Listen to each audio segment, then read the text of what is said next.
Evening, Karina Carvalho with ABC News. For the first time this election campaign, opposition leader Tim Nicholls has confirmed he will take the support of One Nation to form a minority government.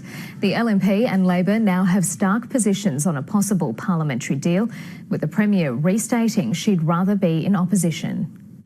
During the campaign, Tim Nicholls has been sheepish about forming government with One Nation support. Now the answer's out in the open. We are the servants of the people and we have to accept the will of the people, and I've said we will work with the parliament that the people of Queensland provide. Under pressure at last night's leaders' debate, Mr Nicholls left the door open to a parliamentary deal and went even further today. I'm happy to work with whoever's there. I would rather go into opposition than deal with One Nation. It is going to be, for the people of this state, a clear choice. A former Prime Minister has backed Mr Nicholls' approach. Well, I think the LNP are absolutely right to put the Greens last.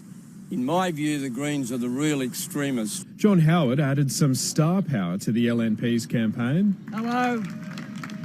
But he wasn't with the party leader. Well, it's a bit hard. He's about, 1,000 miles away, isn't he? We're campaigning alongside what we've got to physically walk down the street together to prove that I support him. Mr Nicholls travelled west to Charleville and Emerald to release his agriculture policy. It includes $25 million for cluster fencing.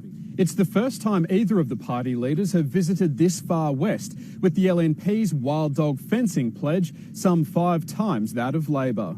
Labor says it spent $37 million on wild dog fences this term. Earlier in the day, Mr Nicholls was at the other end of the food supply train. In here we know a good apple from a bad apple. Right, okay. And you, sir, are a good apple. And speaking of trains, the Premier added more cash to her Cross River Rail fund. Okay, so here we are, the 3 new stations. Announcing 3 new railway stations for the Gold Coast at $40 million each. But they won't be ready in time for the Commonwealth Games. 3 new stations, combined with Cross River Rail, will add more than 3,000 additional seats every single peak hour. The announcement again puts pressure on the LNP to disclose whether it will support Cross River Rail or scrap it, as One Nation will demand if it holds the balance of power. Josh Bavis, ABC News.